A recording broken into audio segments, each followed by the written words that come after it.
The world outside the little riverside cottage wept that morning. Rain lashed the windows, and the wind howled a mournful tune through the cracks in the door. Inside, the storm was one of silence and shattered promises. Tarek, his face a mask of hard determination, threw his few good shirts into a leather bag. His hands, once callous from honest work with wood and river stone, now moved with a frantic, angry energy. Amira stood in the doorway between their small living room and the bedroom, her hands pressed against the gentle, firm swell of their unborn child. Her heart beat a frantic rhythm against her ribs. "Tarek, please," she whispered, her voice thin and frayed. "Think of us. Think of our daughter. She will need her father." He would not look at her. His eyes were fixed on some distant, glittering future she could not see. "Lena understands the man I am meant to be," he said, the words cold and sharp as river ice. "She doesn't want to tie me to this muddy bank forever." He snapped the bag closed and strode towards the door. As he pushed past her, his shoulder brushed against hers, a touch that felt like a final, brutal goodbye. Amira stumbled back, her breath catching. She followed him out into the lashing rain, the wet grass soaking her bare feet. "Tarek," she cried out, her voice rising above the storm. "The river sees you. It sees what you are doing." And as if in answer, a sudden, violent gust of wind swept up from the water, twisting the rain into a frenzy and stirring the river's surface into a chorus of furious, whispering waves. For a long time, Amira stood in the rain, the water plastering her hair to her face and her simple dress to her skin, mingling with the hot salt of her tears. When the cold finally seeped into her bones, she turned and stumbled towards the riverbank. This place had always been her solace. Here, she and Tarek had dreamed aloud, their voices carried away by the current, their futures woven into the rustling reeds. Now, the river's voice sounded different. It was deeper, ancient, a low murmur that seemed to rise from the very mud of the bank. She collapsed onto the damp, cool earth, her body trembling with sobs she could no longer contain. She let the grief pour out of her, each tear falling into the flowing water, a tiny surrender. "He is gone," she whispered to the river, her voice raw. "He has thrown us away. Our love, our child, our home, all for a glittering lie whispered in his ear. I have nothing left, nothing but you. Help me. Please, help me protect my child." The river gurgled, a sound that was neither kind nor cruel, but simply vast. It swallowed her grief, her words, her fear. The rain began to soften, the storm easing its fury. A strange, heavy calm settled over the bank. And in the shifting, reflective patterns of the current, where the sky and the weeping willow branches usually danced, the water seemed to coalesce, forming the wise, weathered, and sorrowful face of an old woman, her gaze timeless and deep. A gentle mist, cool and carrying the sweet scent of water lilies and deep, clean earth, began to rise from the surface of the river. It swirled and gathered, taking shape until the old river woman stood on the bank, her feet seeming not to touch the ground. Her hair flowed like liquid silver, and her dress was the color of the river at its deepest, darkest point, shimmering with hints of hidden life. She moved towards Amira, her presence as calming and inevitable as the tide. She knelt, and her touch on Amira's cheek was as cool as a smooth river stone. "Child of the bank," she whispered, her voice the soft rush of water over a bed of pebbles. "Do not let your sorrow consume you. Every tear you shed carries a tide. Remember this. The tears you cry today will not drown you, but they will one day rise up to drown the lies that have been built upon them." She then placed a translucent hand on Amira's belly. A soft, blue light glowed from her palm, warm and pulsing with life. "Your daughter will carry a great gift from these waters. Her voice will be a mirror. It will carry truth where lies reign. She will sing the stories the world tries to bury, and in her song, the hidden will be revealed." As she spoke these words, a powerful, cramping pain gripped Amira, so sudden and intense it stole her breath. She looked up at the spirit, her eyes wide with a mixture of terror and profound awe. Her time had come, not in the warmth and safety of her bed, but here on the wild, sacred riverbank, under the watchful eye of the ancient water. The world narrowed to the pain and the primal urge to bring life into it. The old river woman was her midwife, her cool hands a comfort, her whispered assurances like a gentle current guiding Amira through the storm. As the last of the daylight faded and the first brave stars pricked the twilight sky, a final, mighty push brought a new soul into the world. The baby did not cry. She let out a soft, gurgling sound that quickly settled into a clear, tiny melody. It was a simple tune, one Amira had never heard, yet it felt as familiar as her own heartbeat. As the child sang, the river beside them began to glow with a soft, ethereal blue light, and the fireflies in the nearby trees flickered in perfect, rhythmic time, as if keeping the beat. Exhausted, drenched in sweat and wonder, Amira gathered her daughter into her arms. The child's eyes were open, dark and deep as the river at midnight, and they seemed to hold an ancient knowledge. "Mira," Amira whispered, kissing the damp forehead. "I will call you Mira." For in her daughter's first song, she saw a reflection of the miracle and the mystery the river had bestowed upon them. Far away, in a city house that was filled with expensive things but felt cold and empty, Tariq jolted awake from a fitful sleep, his heart hammering against his ribs. He had heard it, clear as a bell in the silence of the night. A child's song, a melody that filled him with a deep, unshakable dread that coiled in his stomach. Lena slept soundly beside him, her face smooth and untroubled by dreams. 3 years turned like the pages of a ledger book, and Tariq's life in the city was one of polished gold and fragile glass. His furniture business, built on the rich, dark wood harvested from the forest near his old village, had made him a wealthy man. He and Lena lived in a tall, narrow house with windows so large they seemed to hold the entire city. Yet Tariq often felt a hollow ache in his chest, a space that no amount of money could fill. Lena, whose captivating beauty and sharp wit had once seemed so exciting, now felt like a constant, demanding presence. "You are a man of vision, Tariq," she would whisper, her voice like honey laced with a subtle poison. "You deserve more than the scraps from that backward village. Sell the rights to the riverland. The villagers are simple folk. They don't know its true worth. We can be rich, truly rich, and leave all this provincial dust behind." Tariq, seeking a warmth from her that never came, would eventually nod. One fateful afternoon, he sat at his vast, mahogany desk and signed a contract with a merchant from a distant city, a deal that would see the ancient riverside forest, the very lungs of his old home, clear-cut for quick profit.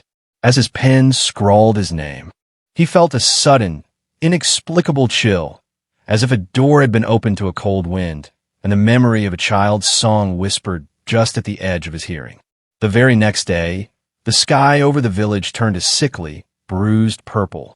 The air grew heavy and still, the birds falling silent. Then, the river, usually a gentle, life-giving companion, began to swell.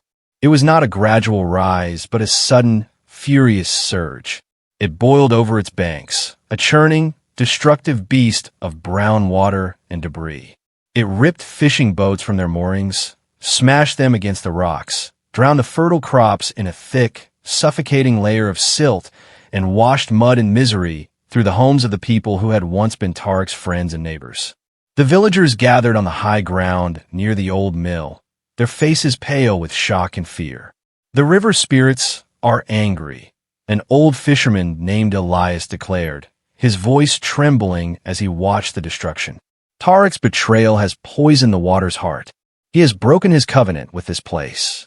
When the waters finally receded, leaving behind a landscape of wreckage and despair, the villagers looked for Amira and her little girl to offer them shelter and comfort. But they were gone. Their small cottage was empty, the door swinging open on its hinges. On the clean-scrubbed doorstep, as a final message or a token of farewell, sat a single, perfect, water-smoothed river stone. Tom, like the river, flowed on, In bustling market squares and at lonely crossroads inns, a new kind of story began to circulate among travelers and traders. They spoke of a wandering storyteller, a woman with a face that held a deep, unbreakable calm, whose eyes were like the still surface of a forest lake. And with her was her young daughter, a girl with hair as dark as river mud and a voice that was not entirely of this world. Wherever this pair went, the mother would weave a tale of truth and the daughter would sing. And after their performance, it was said that hidden wrongs were often mysteriously righted. A corrupt official might suddenly confess his crimes. A stolen locket might find its way back to its owner. A merchant, describing them to Tarek over a business dinner, said, "The woman's voice is like flowing water, so peaceful it makes you forget your troubles. But the child's song, it's different. It feels like it can look right through you, into the secret corners of your soul." Tarek, listening while swirling the expensive wine in his glass, felt a cold knot of dread tighten in his stomach. He knew that voice. He had once fallen asleep to its gentle, storytelling rhythm every night of his life. It was Amira's. Lena, too, heard the whispers that slithered through the city's social circles. A deep, gnawing jealousy took root in her heart, a vine of fear that tightened with every rumor. She could feel Tarek pulling away, growing more distant and haunted. One afternoon, she ventured into a shadowy, forgotten part of the city, to a small room tucked above a spice merchant's shop, where a fortune-teller known for her unsettling accuracy practiced her craft. "Look into your glass," Lena demanded, her voice sharp with anxiety as she dropped a gold coin on the velvet-covered table. "Tell me if Tarek will ever love me as he loved her." The fortune-teller, an old woman with milky eyes, nodded slowly. She lit a bundle of sage and passed it over a smoky, obsidian mirror. The image in the glass swirled, showing Lena's own beautiful, anxious face. But then, as Lena watched, a hairline crack appeared on her cheek in the reflection, spreading like a spider's web until her entire visage was a map of fine, broken lines. Lena gasped and drew back, her hand flying to her own smooth skin. The fortune-teller looked at her with a profound, weary pity. "You built your beauty on another's tears," she said, her voice raspy. "When the river sings its song of remembrance, that beauty will drown. You cannot hide from the water. It always remembers what has been thrown into it." Tarek's world was crumbling around him. The merchant he had partnered with was a notorious cheat. The deal for the forest had been a trap, designed to bleed Tarek dry, and it had worked. His coffers were nearly empty. His workers were nervous, speaking in hushed tones about bad luck, curses, and the strange, watery sounds that sometimes echoed in the warehouse at night. Tarek himself slept fitfully, haunted by the relentless sound of rushing water and the fragment of a child's melody that always slipped away just as he woke, leaving him in a cold sweat. He jumped at shadows, his nerves frayed to breaking point. One afternoon, his foreman, a loyal but superstitious man named Gregor, entered his grand, but now dust-covered, office. "Sir," Gregor said, wringing his cap in his hands, "there are those storytellers in the city square. The woman and the girl. The ones people are talking about. They say their tales can change a man's fortune, bring good luck, or expose bad. Perhaps they could perform for us? Here? For the men? Maybe it would lift our spirits." Tarek, desperate for any port in this unending storm, for any hope of reversing his ill fortune, agreed without a second thought. He had no idea that he was inviting the very source of his torment into the heart of his decaying kingdom. The main hall of Tarek's office building was filled with his anxious workers and their families, their murmurs creating a low, nervous hum. Amira and Mira stood at the front of the room. Amira veiled in a simple, gray cloth that hid her features but could not conceal her graceful posture. She began to speak, and her voice, low and melodic, wove a spell over the room, quieting the crowd. She told the tale of the faithless man, a humble craftsman who was given the pure love of a good woman and the profound blessing of a river spirit, but who cast it all aside for the false, cold glitter of a gold coin offered by a stranger with empty eyes. The crowd listened, captivated by the rhythm of her words.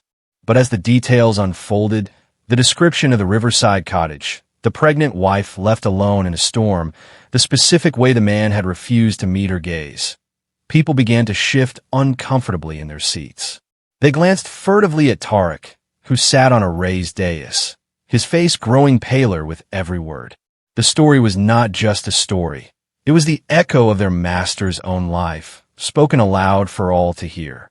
Lena, watching from the shadowed balcony above, her knuckles white as she gripped the railing, felt a cold, sharp fear pierce her heart. This was no coincidence. After the public tale had ended, Lena descended the grand staircase, her face a carefully constructed mask of charm, though her eyes were hard as flint. "Such a moving story," she said, her voice slick and sweet as syrup. "So poignant.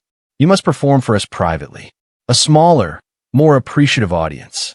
In my husband's personal office." She wanted to see this woman, up close, to strip away the veil and the mystery, to prove to herself that this was just a ragged wanderer and not the ghost from her husband's past. Amira, her face still hidden by the gray veil, simply inclined her head.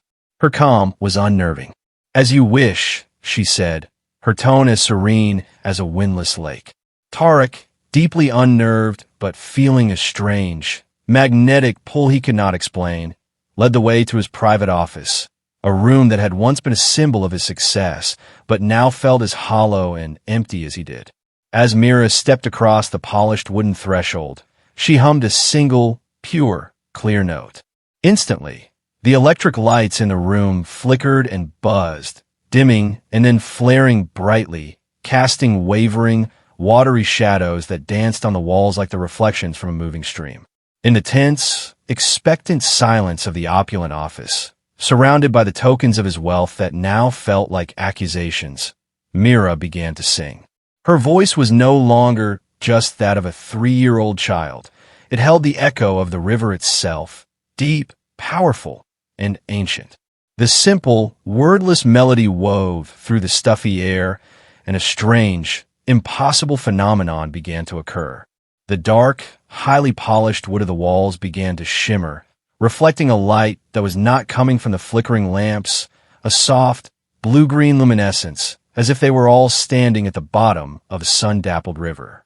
The air grew thick and heavy with the scent of wet earth, decaying leaves, and the sweet perfume of night-blooming lotus flowers. Tarek stood frozen behind his desk, his hand gripping the back of his leather chair so tightly his knuckles were white. This was the song. This was the exact melody that had haunted his dreams for 3 years, the one that woke him in a cold dread. It was the song his daughter had sung on the very night she was born, a song he had heard only in his soul until this moment. Amira then let her veil fall away, revealing her face to the small, shocked audience. She did not look at Tarek, but at her daughter, and she began to add her own voice to the song. It was not a song with words, but a story woven entirely from melody and harmony. It was the complete story of the River Bride, a tale of a mortal man who promised his undying heart to the river's own daughter, only to break his sacred vow and throw her love away like a common stone into the depths. The song told of his ensuing emptiness, his slow, gnawing regret, and how the river, in its own timeless way, would one day wash his betrayal back to his feet, now heavier than any stone could ever be. As the final, sorrowful note from Amira hung in the glowing air, quivering with the weight of truth, Tarek's grip on his chair finally failed him. The crystal glass of water on his desk, untouched, began to vibrate, skittering towards the edge before tipping over and falling to the floor, where it shattered into 1,000 glittering pieces, the sound echoing the breaking of his own composure. The shattering glass broke the last vestiges of the everyday spell, but a new, more powerful magic was taking its place. The room itself seemed to awaken and groan. The floorboards buckled and moaned under the Persian rug, and the walls trembled gently, as if a great, invisible current was pushing against the very foundations of the building. A collective, sharp gasp went up from the workers and clerks crowded at the door. They looked from Amira's serene, familiar, and unchanged face to Tariq's tormented, ashen one, and the final piece of the puzzle clicked into place. The whispers began, rising in volume. "It's Amira. He left her for the other one. And the child, that must be his daughter, Lena." Her confidence utterly shattered, took a stumbling step backward, her hands flying to her face as she felt a strange, cold tingling, like 1,000 tiny needles spread across her skin. The truth was rising in this room. It was a tide she could no longer hold back with lies or charm. Amira turned her head slowly and finally, after 3 long years, fixed her gaze directly upon Tariq. Her eyes were not filled with the fiery anger or the bitter hate he felt he deserved. Instead, they held a deep, unbreakable calm, like the still, mirrored surface of the river on a windless morning. In that clear, peaceful gaze, he saw reflected all the pain he had caused, all the trust he had shattered, all the pure love he had squandered for a fleeting fantasy. The sheer, immense weight of it all crashed down upon him, crushing his pride and his defenses. His legs could no longer support him. He fell heavily to his knees on the hard, polished floor, the impact jarring his bones. A broken, ragged sob was torn from his throat, racking his entire body. "Amira," he choked out, the name a prayer and a curse on his lips. "Forgive me. Please forgive me." At that exact moment, Lena let out a piercing, blood-curdling scream of pure terror. She was staring, horrified, at her own reflection in the large, polished glass of the office door. Her image was changing, warping, the beautiful, sharp features she had prized above all else beginning to blur, sag, and dissolve like a painting left in the rain. It was as if a lifetime of consequences was rushing over Lena all at once. The small group of onlookers watched, horrified and utterly transfixed, as a terrifying transformation unfolded before them. Her smooth, alabaster skin wrinkled and coarsened in seconds, becoming like ancient, waterlogged parchment. Her lustrous, carefully styled hair faded to a dull, thin, wispy gray. Her bright, clever eyes grew cloudy and sunken deep into their sockets.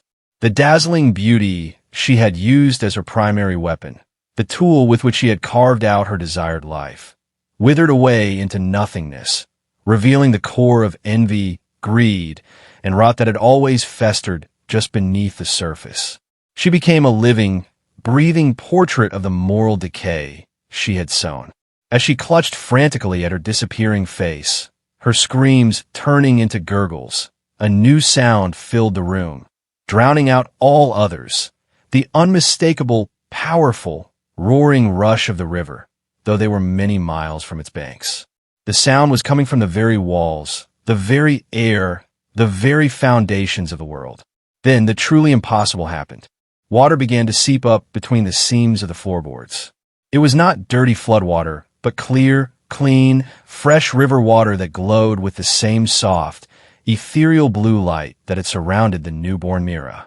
It pooled on the floor, ignoring the laws of nature, reflecting not the ceiling of the office, but a shimmering, watery sky.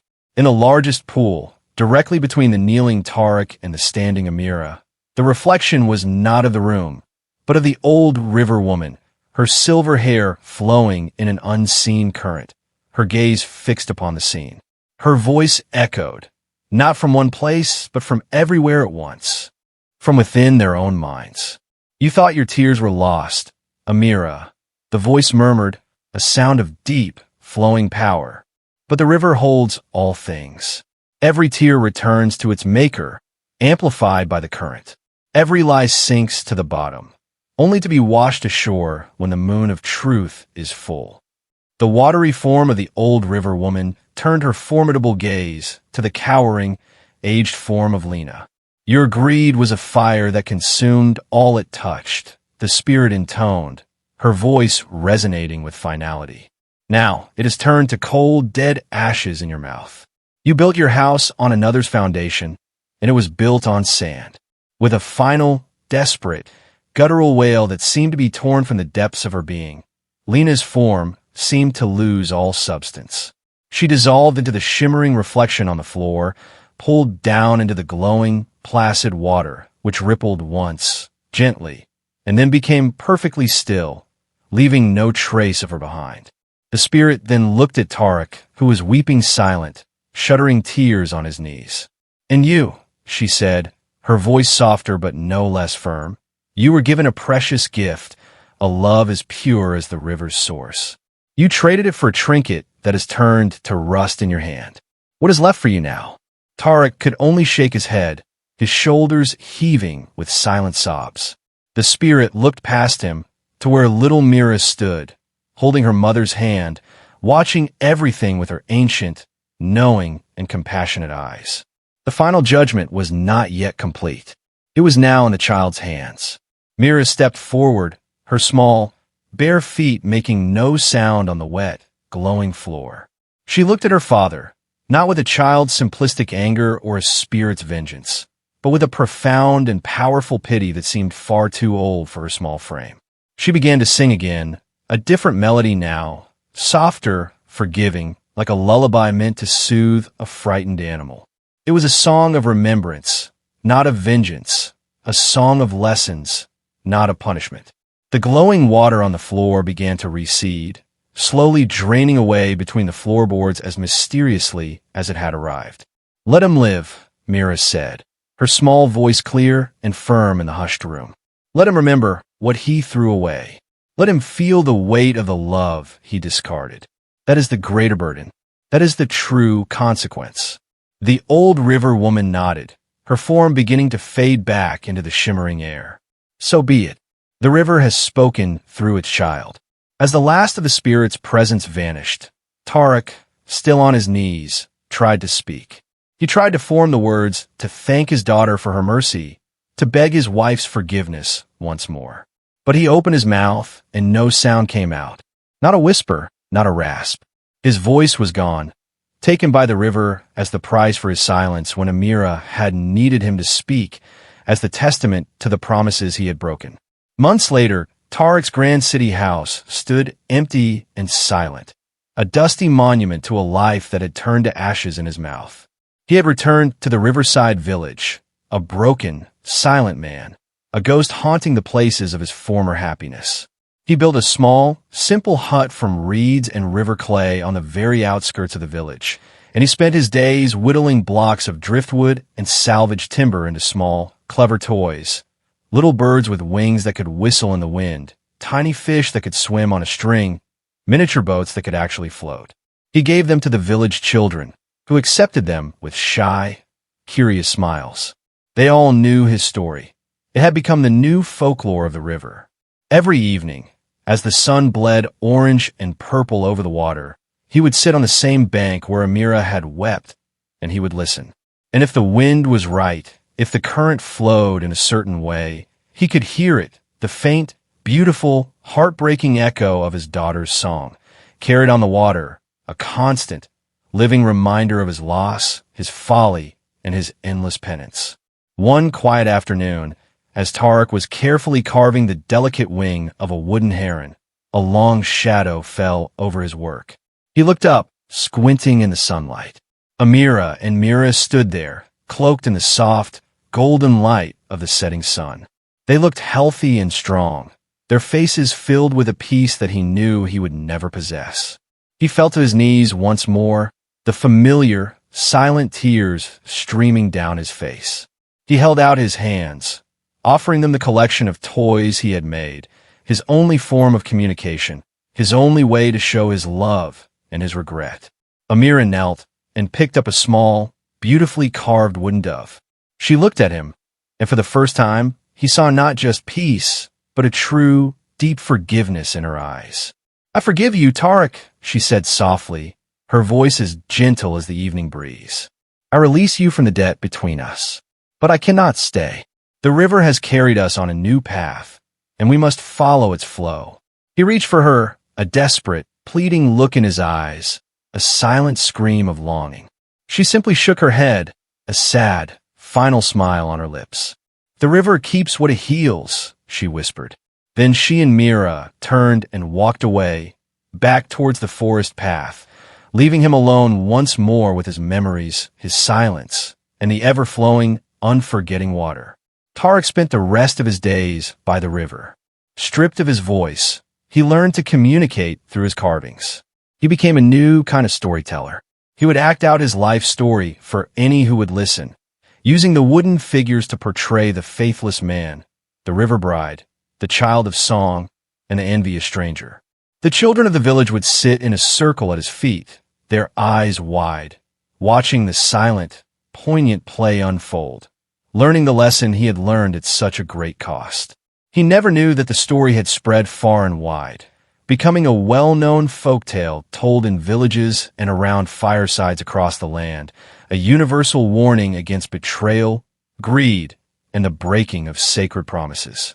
The villagers would sometimes remark that on particularly quiet, still evenings, the river itself seemed to hum along with the old, sad tale, its current flowing in a rhythmic, melodic way, as if harmonizing with the song of the child who had once mended its heart.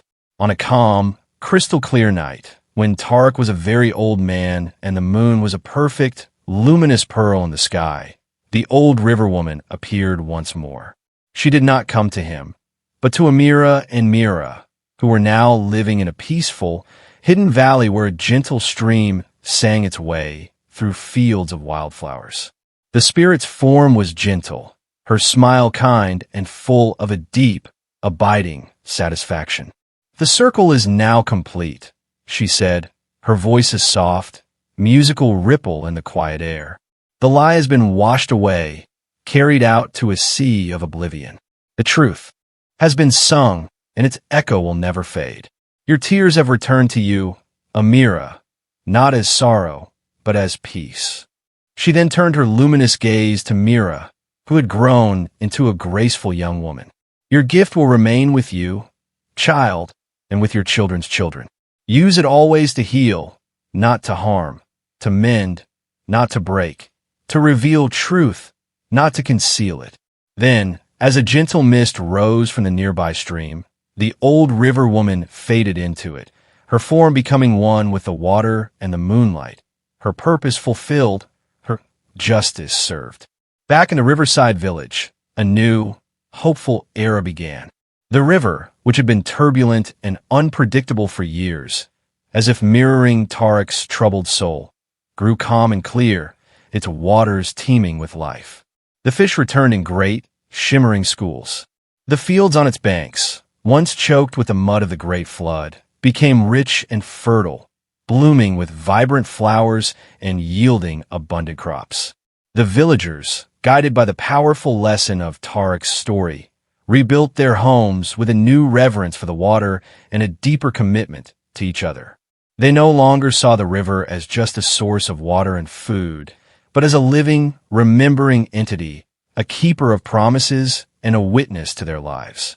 And the legend of the little girl whose song could mend broken things and reveal hidden truths was passed down from generation to generation, a story of resilience and hope woven into the very fabric of their collective memory.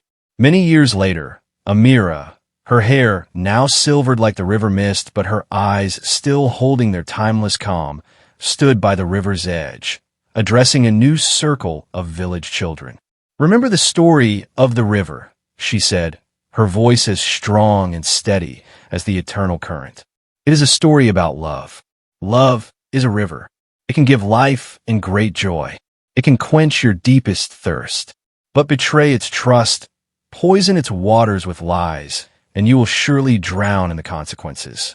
Honor it, cherish it, protect it, and its waters will always, always carry you safely home." The children listened, their young faces serious and thoughtful, absorbing the moral that would guide their own lives. As the sun began to set, painting the flowing water in brilliant hues of gold, orange, and deepening purple, Amira looked out at the endless, moving stream. It was timeless, powerful, and deeply, profoundly forgiving.